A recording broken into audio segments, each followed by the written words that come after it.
هناك في رواندا في موضوع الصورة. أشرف بغدادي من الأقصر بيقول الأهلي يكسب إن شاء الله 2-0. عماد متعب ومؤمن زكريا. أنت عارفين طبعا دايما في أفريقيا في بعض الدول كده بيبقى الأمور صعبة شوية في نقل اللقاءات، لكن بنحاول نجيب الصورة والله. طيب نروح لملعب المباراة مع هشام محيسن على التليفون ويقول لنا الأجواء إيه والنتيجة كام لغاية دلوقتي. يا هشام إزيك؟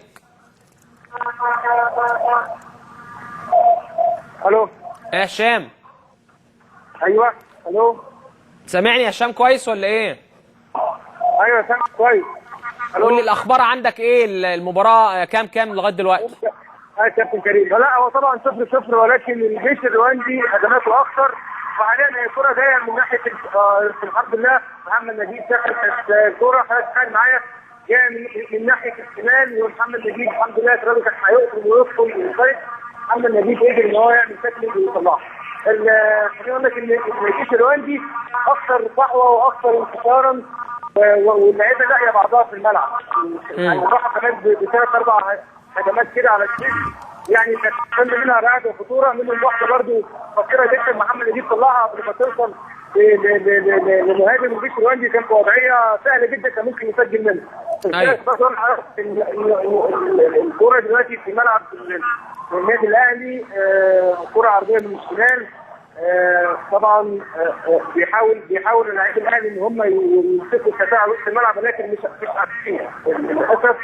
الجيش الرواندي سايق، لاقيين بعض بيباصوا اكثر من كوره مع بعض.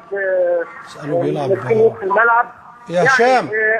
رغم ان هذه بدايه كويسه على الاهلي. اول 3 دقائق كان هو الاكثر وكان هو الاحسن، يعني بالنسبه لنا طبعا دلوقتي يرجع تاني يقدر يمسك. طيب هشام، الجو عامل ازاي عندك في رواندا؟ الجو حاله الجو. الو يا هشام. الو سامعني يا هشام؟ الو يا هشام سامعني؟ انا سامعك كده كويس. بقول لك حاله الجو عندك في الملعب.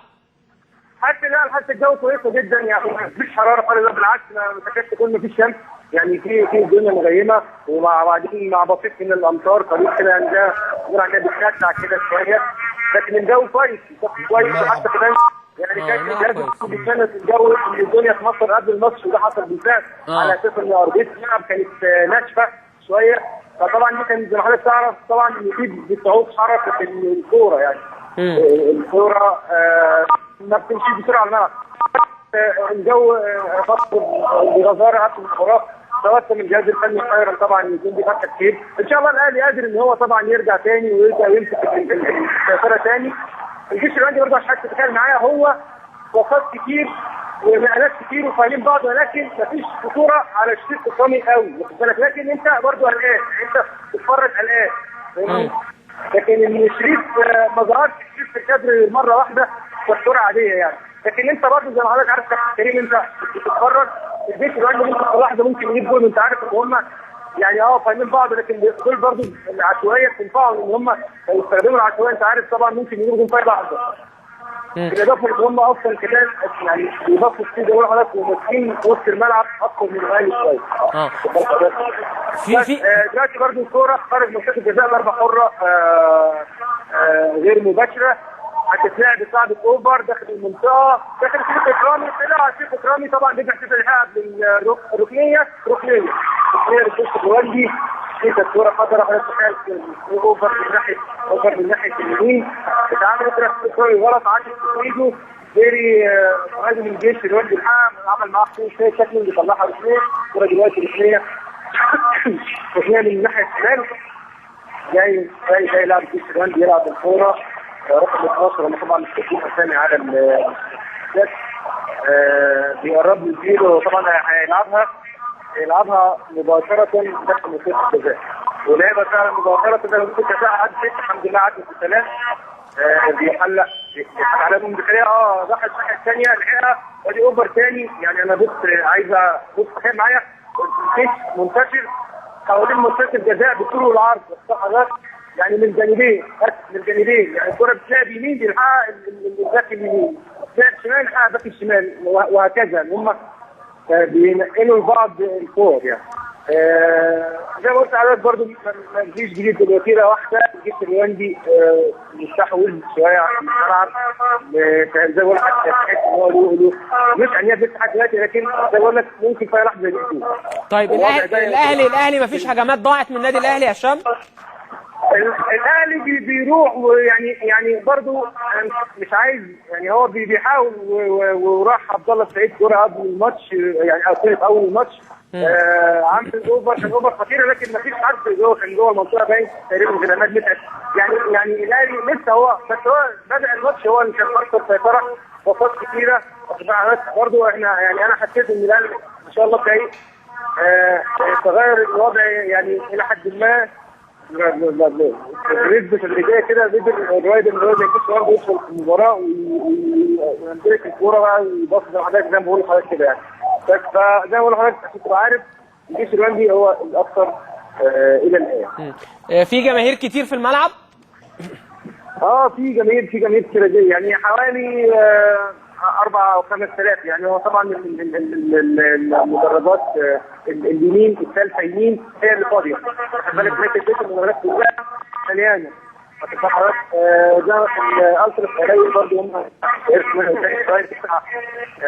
20 25 فرد بينزلوا برضه، وهم بيشجعوا طبعا، بيشجعوا من حاجات عارفه معلقين البنر بتاعهم، خد بالك. لكن الملعب كجماهير بقى في جماهير طبعا، في جماهير كثيره في الملعب، ما عدا بس الدرجه الثالثه دي فيها عدد قليل جدا بس من الجماهير، لكن عدا ذلك مليان يعني بنسبه كبيره. طيب يعني علق لنا على المباراه كده لغايه ما تجي لنا الصوره، بس عشان الصوره لغايه دلوقتي ما وصلتش لينا. اوكي، ما انا زي ما بقول لحضرتك الكوره دلوقتي مع الجيش الرواندي في الملعب، قطع عبد الله السعيد، حسام غالي اداها عبد الله السعيد ثاني، قطعها الجيش الرواندي ناحيه اليمين، قطعها احمد نجيب، كل ده في وسط الملعب. رجعت الكوره طبعا رجعها لفريق الجيش الرواندي للدفاع الثاني، كوره مع حارس الجيش الرواندي، ده الكوره الطوليه اليمين، برضه دربكه وصلاح النادي الاهلي لسه ما جيش الوادي ثاني. يعني هو الاهلي طبعا ان هو يعيد الانضمام الاولى، يعني زي ما كان باين الثاني كره مع الثالث ناحيه الشمال لمحمد نجيب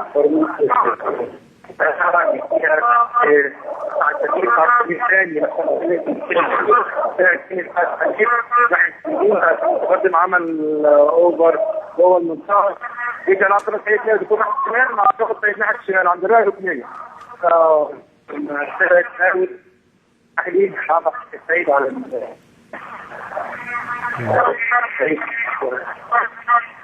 عبد الله السعيد اتحرك عبد الله السعيد رجع الثاني لدفاع النادي الاهلي، خرج الاوت مع شور هيلعب اوت من عند خط الدفاع النادي الاهلي ناحيه الشمال، مع محمد نجيب الكوره اداها بتاع السفير على حسام غالي، كان محمد نجيب ثاني.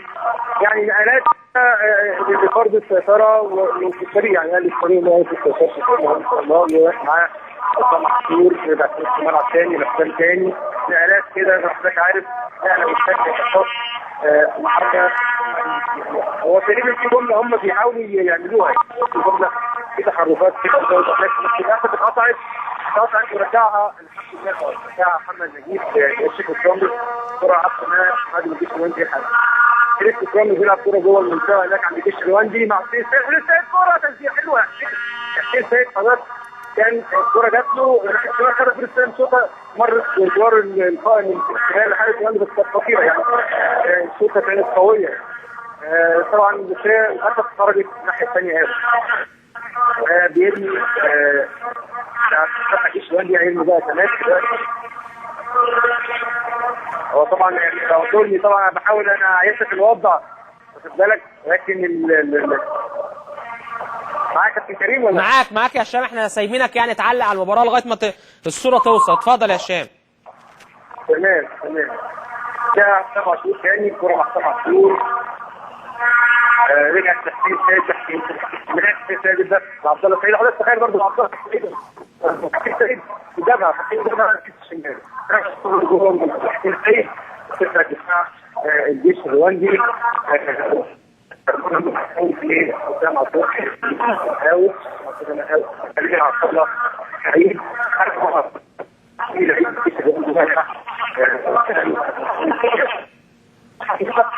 من اول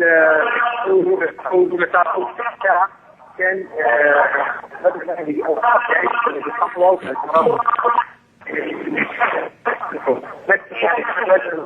دخل الجيش في المباراه، وابتدى برضه بعض الهجمات التي تشتم منها راحه الخطوره، لكن هي زي ما قلت ما جاتش حاجه على الشيخ الرامي يعني في تخوف. اول هي كوره واحده بس يعني مخرجه وطلعها ومسكها الشيخ الرامي باستمرار يعني. بعد كده الاهلي قدر ان هو اخر 5 دقايق اللي فاتوا دول ان هو في الملعب وشويه في اللعب دي تاني اهو. كمت الاوت في الفجر الاوت محمد نجيب سعد سمير فتحي الناس والبشريه عبد الله وفتحي علي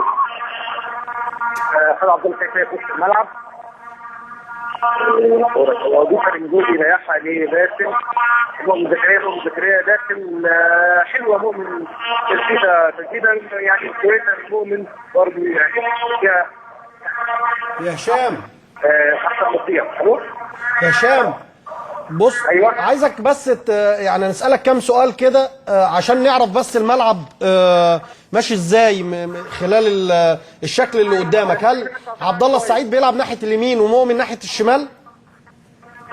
عبد الله السعيد عامل جبهه هو في الشمال. تمام. وباسم علي ومؤمن زكريا نفس اليمين. كويس. وبيتر ايبي وعماد متعب الاثنين معلقين قدام ولا واحد منهم بينزل في نص الملعب؟ انا صوت بيقطع كابتن كريم. الاثنين رأساي الحربة، الاثنين بيلعبوا على قدام ولا في حد منهم بينزل لنص الملعب؟ الو مش سامع. الو طب كمل يا هشام. علي صوتك. كمل. الو يا هشام. ايوه سامعك كده كويس. يعني علي صوتك واوصف المباراه عشان يعني برضه نبقى عارفين ايه اللي بيحصل في المباراه. تمام. زي ما بقول لحضرتك الكوره في وسط الملعب النادي الاهلي حسام عاشور خطأ حسام عاشور خدها لاعب الجيش الرواندي من طرف ناحيه الشمال بيعمل فوز خطأ حسام عاشور السماك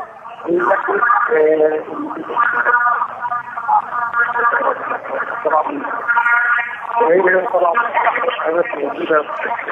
هم طبعا بيعتبروا يعني الاهلي هم لعيبه الاهلي حاجه بالنسبه لهم كويس فرق اعلام من الماتش. اما لعبه الاول دخلت طلعت صحه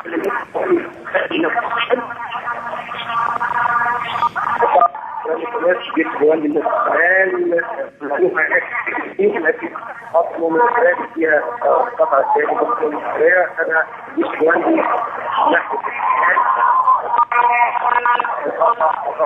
الحياه ورد المؤمن حلو قوي خالص فوق منه داخل ومكمل قطع الثاني عند المشروع اوفر نجيب في الساحل وقطع الثاني بتنفس كويس موجوده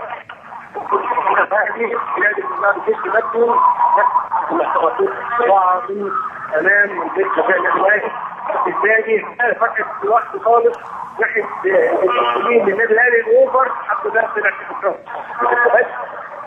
بيلعب في الكره من عبد الله سعيد ناحيه الشمال والله كويس معاه الكره وسط الملعب يستلم منه جوتر جاء ثاني في وسط الملعب حسام غالي جاء وهي عبد الله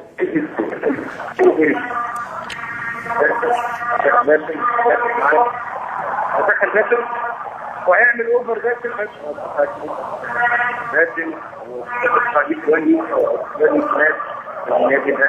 من ناحيه الاهلي الافضل يعني الاهلي افضل من ناحيه شويه وبيدور حاجات الاهلي يعني شكله يعني صغير بشكل كويس يعني عما كانت عليه الدقايق الفتره اللي فاتت.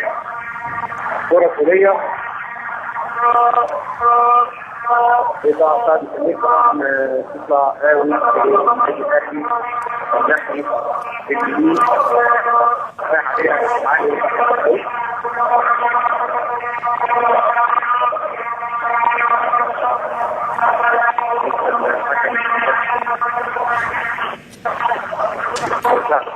لعب بس تشكيل جديد حسين السيد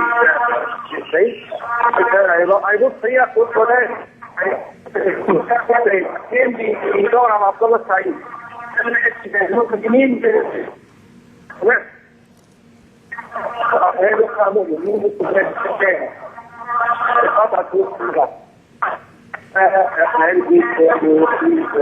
طيب انا بشكرك يا هشام، وهنحاول بس نطلع فاصل سريع ونرجع تاني برضو نكلم هشام محيسن يعلن لنا على المباراه لغايه ما نشوف ايه قصه نقل المباراه واذاعه المباراه من المصدر هناك من رواندا. في